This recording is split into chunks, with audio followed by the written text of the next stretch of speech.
இதே பிரதேசத்தில் ஒரு அணையாத சுவாலை ஒன்று விட்டு எரிந்து கொண்டிருந்தது. செம்மணி சித்துப்பாத்தி மயானத்தில் தோண்டி எடுக்கப்பட்ட எலும்புகள் பேச ஆரம்பித்திருந்த நேரம், அந்த நேரத்தில் ஐநா மனித உரிமை ஆணையாளர் அவர்கள் யாழ்ப்பாணத்திற்கு வருகை தருவதாக இருந்தது. ஒரு சாமானியர்களின் திரட்சியாக இருக்கும் மக்கள் செயல் அதை உற்று நோக்கி கொண்டே இருந்தது. ஒரு கெடுவாய்ப்பாக அந்த நேரத்தில் உள்ளூராட்சி தேர்தல்கள் நடைபெற்று முடிந்து அந்த உள்ளூராட்சி சபைகளுக்கான ஆட்சிகள் அமைப்பதில் அரசியல் கட்சிகள் ஈடுபட்டிருந்தன. அந்த வேளையில் ஒரு பொதுமக்கள் அமைப்பாக, ஒரு பொதுமக்களின் திரட்சியாக நாங்கள் அந்த விடயத்தை கையில் எடுக்க வேண்டும். நாங்கள் அதை எடுக்கும் பொழுது அனைவரும் எங்களுடன் இணைவார்கள் என்ற ஒரு நம்பிக்கையில் அந்த போராட்டத்தை கடந்த வருடம் அணையா விளக்கு எனும் பெயரில் ஆரம்பித்திருந்தோம். நாங்கள் எண்ணியது போலவே பொதுமக்கள், பல்கலைக்கழக மாணவர்கள், முக்கியமாக அனைத்து கட்சி உறுப்பினர்கள் இங்கு வருகை தந்தனர், எங்களுடன் நின்றனர். பத்திரிகையாளர் சங்கங்கள், பொதுமக்கள் என அந்த 3 நாட்களாக நடைபெற்ற அந்த போராட்டத்தின் பின்பாக நாங்கள் 6 கோரிக்கைகளை சர்வதேசத்திடம் வைத்து அதற்கான பட்டயத்தையும் கோரிக்கையையும் ஐநா ஆணையாளரிடம் கையளித்திருந்தோம். அந்த நிலையில் அந்த போராட்டமானது ஒரு சர்வதேச கவனத்தை ஈர்த்த போராட்டமாக, ஒரு தன்னார்வலர்களாக மக்கள் திரண்ட ஒரு தன்னெழுச்சி போராட்டமாக மாறிய அந்த அழுத்தம் பல மட்டங்களில் பலருக்கு மிகப்பெரிய அழுத்தத்தை கொடுத்தது என்றே சொல்ல வேண்டும். அந்த நிலையில் தொடர்ச்சியாக அகழ்வு பணிகள் முன்னெடுக்கப்படும் என்ற உறுதி அளிக்கப்பட்டது. ஏறத்தாழ இதுவரை 412 எலும்புகள் அடையாளம் காணப்பட்டு அகழப்பட்டன. இந்த முறை ஏற்கனவே 1999 காலப்பகுதியில் சகோதரி கிருஷாந்தி குமாரசுவாமி அவர்களது விசாரணை நடைபெற்ற நேரத்தில் அகழப்பட்ட அந்த எலும்புகள் 15ஆக 427 எலும்புகள் ஒட்டுமொத்தமாக அகழப்பட்டிருந்தன.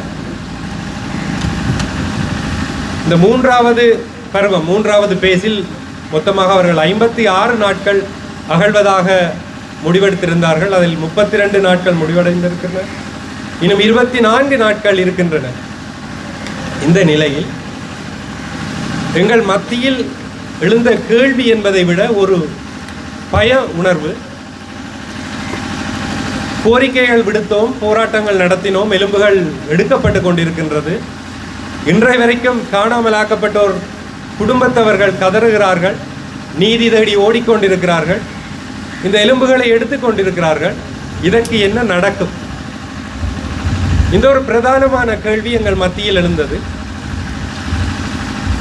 சில வேளை இந்த 56 நாட்கள் முடிவடைந்தவுடன் அகழ்வு பணிகள் தற்காலிகமாக நிறுத்தப்படலாம். ஏனெனில் ஒரு மருத்துவராக சட்ட மருத்துவமும் தெரிந்திருக்கும் என்ற ஒரு அடிப்படையில் சொல்கிறேன். அவர்கள் எடுக்கப்பட்ட எலும்புகளை இந்த ஆந்த்ரோபாலஜி ஸ்டடி என்று சொல்வார்கள், அந்த எலும்புகளை வகைப்படுத்துவார்கள். முதலில் எத்தனை வயதுக்குட்பட்டவர்கள், ஆணா பெண்ணா, அல்லது அந்த எலும்புகளில் ஏதேனும் தடயங்கள் இருக்கின்றன அடையாளம் காணத்தக்கவாறு, அல்லது ஏதேனும் சித்திரவதைகள், சூட்டுக்காயங்கள், அவ்வாறான விடயங்கள் அந்த எலும்புகளுக்கு நிகழ்ந்திருக்கின்றதா என்பது போன்றான அந்த எலும்புகளின் தோற்றத்தை வைத்து அவர்கள் அதை அளவிடுவார். அதன் பிற்பாடு என்ன நடக்கும்? அப்போ அதற்கு ஒரு குறிப்பிட்ட காலப்பகுதி எடுக்கும். ஏறத்தாழ 1 to 3 மாதங்களோ ஏதோ ஒரு காலப்பகுதி ஒன்று எடுக்கும். அவர்களது ஆளணி, அவர்களுக்கான நிதி ஒதுக்கீடு அடிப்படையில் அது நடக்கலாம். அதற்கு அடுத்ததாக என்ன நடக்கும் என்ற ஒரு கேள்வி இருக்கிறது. அதே இடத்தில் இன்னும் ஒரு கேள்வியும் இருக்கிறது. இந்த அகழ்வுகள் மீண்டும் தொடரப்படுமா அல்லது நிறுத்தப்படுமா? இந்த புள்ளி மிக முக்கியமானது. ஏனெனில் இந்த புள்ளியில் ஒரு முடிவை எட்டுவார்களே ஆனால் அதை நிறுத்திவிடலாம்.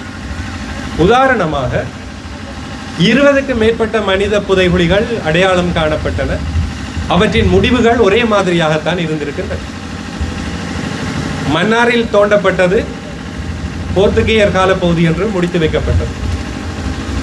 அதை எதை வைத்து சொல்கின்றேன் என்றால் கார்பன் டேட்டிங், கார்பன் பரிசோதனை என்று சொல்வார்கள். அந்த பரிசோதனை அடிப்படையில் அவர்கள் சர்வதேசத்திடம் உதவி கேட்கின்றோம், இந்த கார்பன் பரிசோதனைகளை செய்ய போகின்றோம் என்று நடக்கும். இங்கிருந்தும் சில மாதிரிகள் அனுப்பப்படும். அனுப்பப்பட்ட மாதிரிகளின் முடிவுகள் எப்படி வரும் என்றால் இது ஏறத்தாழ 100 ஆண்டு கால பகுதிக்கு முற்பட்டது, 200 ஆண்டு கால பகுதிக்கு முற்பட்டது. ஏனெனில் ஒரு 80 வருடத்துக்கு உட்பட்ட வரலாறு என்றால் இங்கு உயிருடன் இருப்பவர்கள் அதற்கு சாட்சியாக இருப்பார்கள். முடிவு அவர்கள் எதை அனுப்பினார்களோ அதுவே வரும். ஆகவே மீட்கப்பட்ட எலும்புகளுக்கான செயின் ஆஃப் கஸ்டடி, பாதுகாப்பு பொறிமுறை எந்த அளவில் இருக்கின்றது, அது ஒரு வெளிப்படைத்தன்மையுடன் இருக்க வேண்டும், கண்காணிப்புக்குட்பட்டதாக இருக்க வேண்டும் என்பது ஒரு கோரிக்கையாக வைக்கிறோம். நீதிமன்றத்தில் வழக்கு இருக்கிறது, நிலுவையில் இருக்கிறது. இருந்த போதிலும் நாங்கள் சில விடயங்களை வலியுறுத்துகிறோம். அந்த கண்காணிப்பு பொறிமுறையில் அதில் ஈடுபடக்கூடிய சட்டத்தரணிகள் உட்பட காணாமலாக்கப்பட்டோர் சங்கத்தில் இருந்து பிரதிநிதிகள் அவ்வாறானவர்கள் உள்ளடக்கியதாக அந்த செயின் ஆஃப் கஸ்டடி, பாதுகாப்பு பொறிமுறை, தடயங்களுக்கான எச்சங்களுக்கான அந்த பாதுகாப்பு பொறிமுறை சரியாக இல்லாத விட்டு என்ன நடக்கும்? இங்கிருந்தும் மாதிரிகள் செல்லும், முடிவுகள் 100 ஆண்டுகளுக்கு முற்பட்டது என வரலாம். அப்படி வந்துவிட்டால் செம்மணிக்கு சித்துப்பாத்தி மயானத்தில் இப்பொழுது நடந்து கொண்டிருக்கும் அந்த கேஸுக்கு என்ன நடக்கும்? இது இத்தனை ஆண்டுக்கு முற்பட்டது, இதை மேற்கொண்டு தொடர்வதில் எந்த விதமான பிரயோசனங்களும் இருக்காது என்ற ஒரு முடிவு வரும் நிலையில் அது நிறுத்தப்படலாம். என்ன செய்யலாம்? ஏற்கனவே 1998-99 காலப்பகுதியில் மீட்கப்பட்ட எலும்புகள் இந்த சித்துப்பாத்தி இந்து மயான பகுதியிலிருந்து எடுக்கப்பட்டவை அல்ல. இந்த பகுதி மற்றும் முன்னுக்கு இருக்கக்கூடிய அந்த பகுதி, அந்த பகுதிகளில் அதைவிட உயர் பாதுகாப்பு வலயமாக இருந்த இடங்களில், இந்த பிரதேசத்தில் சந்தேகிக்கப்படும் இடங்களில் அகழ்வுகள் மேற்கொள்ளப்பட வேண்டும். அடுத்ததாக அந்த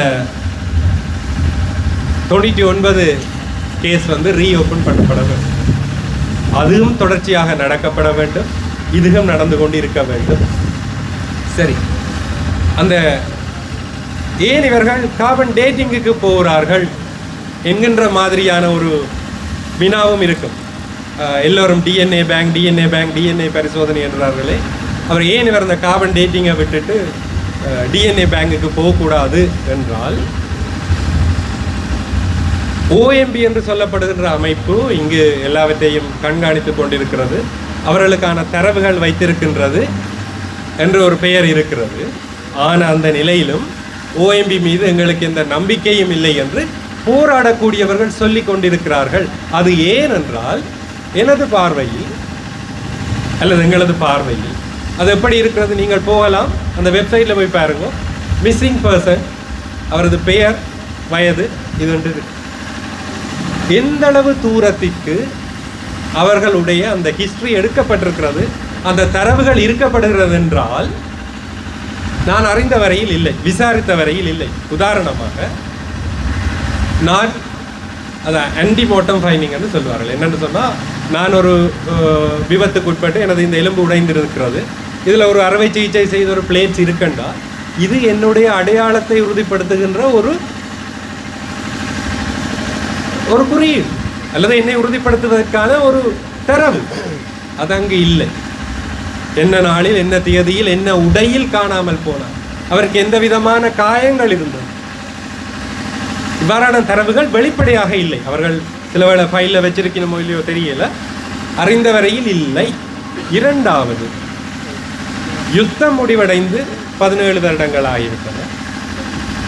இந்த டிஎன்ஏ பேங்க் என்று சொல்றது தாய் வழியில் இருக்கக்கூடிய ஒரு உறவிட்ட சோதிக்கலாம்.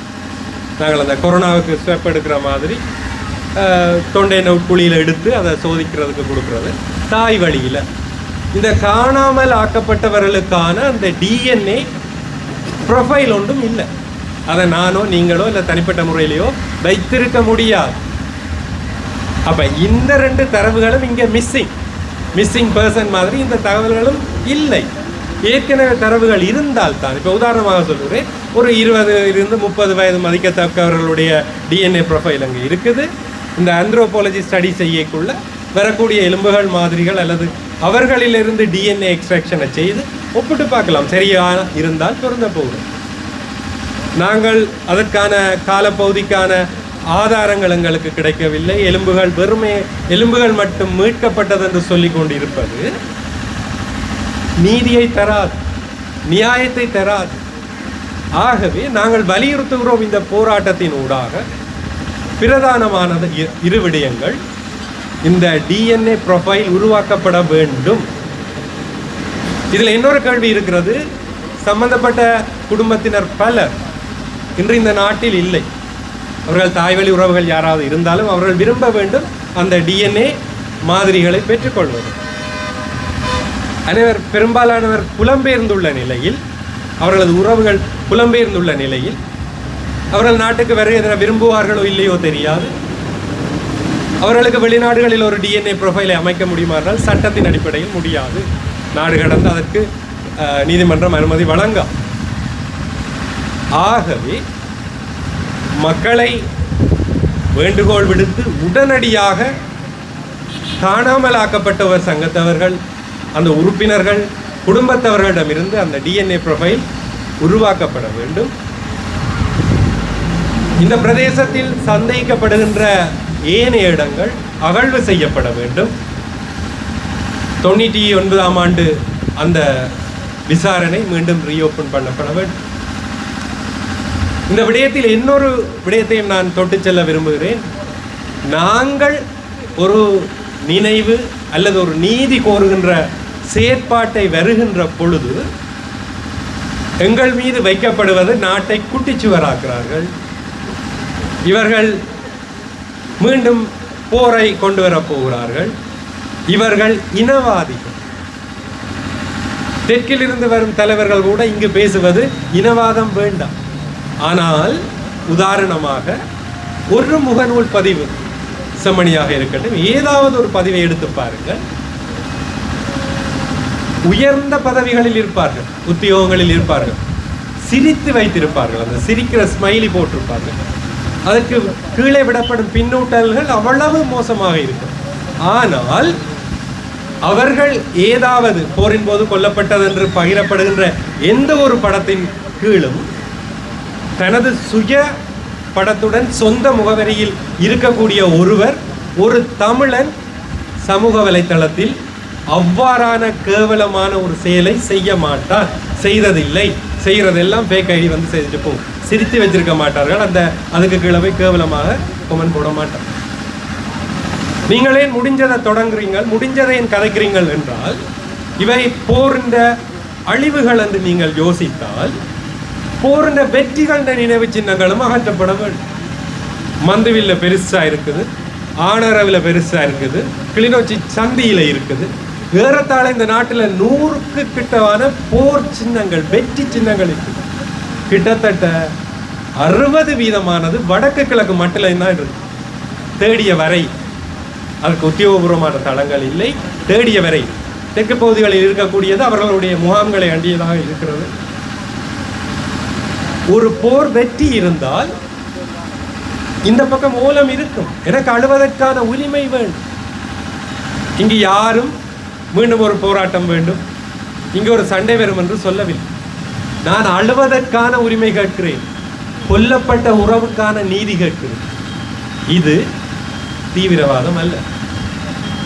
ஒரு பாடலை வைத்து பாடல்களுக்கு தடை வந்தது போல இந்த வருடத்துடன் சில வேளை இந்த இவ்வாறான நிகழ்வுகளுக்கு கூட தடை வரலாம். நாங்கள் இனவாதிகள் அல்ல, நாங்கள் துவேஷிகள் அல்ல, நாங்கள் போரை விரும்புவர்கள் அல்ல. நடந்து முடிந்த படுகொலைகளுக்கான நீதியை கேட்கின்றோம். நாங்களும் சம உரிமைகளாக தமிழர்களாக வாழ்வதற்கான உரிமையை கேட்கிறோம். எனது அடையாளத்தை நான் எப்பொழுதும் துறக்க வேண்டிய தேவை இல்லை. நான் தமிழன் என்றால் நான் தமிழனாக இருந்து விடு. நீ ஒரு முஸ்லீம் இனத்தை சேர்ந்தவர் என்றால் அவராக இருந்து விடு. நீ சிங்கள இனத்தை சேர்ந்தவராக இருந்தால் அந்த இனத்தை சேர்ந்தவராக இருந்து விடு. யாரும் அடையாளத்தை மாற்ற வேண்டிய தேவை இல்லை. ஆகவே அன்பு மக்களிடமும் பொதுமக்களிடம், நண்பர்களிடம், அனைவரிடம் கேட்டுக்கொள்ளும் ஒரே விடயம், நாங்கள் ஒரு இறைமையுள்ள இனம், இறைமையுள்ள மக்களாக வாழ வேண்டும். எங்கள் இறைமைகளை இப்போ நீங்கள் அரசியல் கதைக்கலாமா என்று கேட்கலாம். நான் அரசியல் கதைக்கலாம். தேர்தல் அரசியல் என்றது வேறு. இந்த இறைமை உள்ள அரசியலை கதைப்பதன் ஊடாக தேர்தல் அரசியல்களில் எங்களுக்கான பிரதிநிதித்துவம் எட்டப்பட்டால் மட்டுமே நாங்கள் இந்த இனத்தை பிரதிநிதித்துவப்படுத்தலாம். எங்களுக்கு இடையில் இருக்கக்கூடிய அந்த இடைவெளிகளை களைந்து, முக்கியமாக ஈகோக்களை களைந்து ஒன்றிணைந்து இந்த மண்ணில் நாங்களும் ஒரு தனித்த இனம் என்றதை உறுதிப்படுத்துகிற விதமாக நாங்களும் வாழ வேணும். அதற்கான நீதி கோரின பயணத்தில் மக்கள் செயல் எப்பவும் இருக்கும். தொடர்ச்சியாக நாங்கள் இதை பார்த்து கொண்டே இருக்கிறோம். இந்த போராட்டங்களுக்கு அனைத்து தரப்பிலிருந்து ஒத்துழைப்பு தருவது போல தொடர்ச்சியாக இந்த நீதி கோரிய பயணத்தை நாங்கள் செம்மணியிலிருந்தே ஆரம்பிக்கின்றோம். ஏனென்றால் கண்முன்னே 2009 நடந்ததுக்கு கூட ஏதோ ஒரு சாட்டுகள் சொன்னாலும் நாங்கள் இதில் இருந்தே இதை தொடங்கி போகிறோம், நீதி கோர்றோம். இந்த பயணம் தொடரும். அது வரைக்கும் உங்கள் அனைவருடைய ஆதரவும் ஒரு தமிழ் மகனாக ஒட்டுமொத்த திரட்சியாக உங்கள் நல்ல ஆதரவும் இருக்கும் என்று கேட்டு நிறைவு செய்கிறேன். செம்மணி அணையா விளக்கு திடலில் இடம்பெற்ற உரிமை பந்த கவன ஈர்ப்பு போராட்டத்தில் மக்கள் செயல் அமைப்பின் ஏற்பாட்டாளர்களில் ஒருவரான வைத்தியர் கட்கண்டு உதயசீலன் கருத்து தெரிவித்தார்.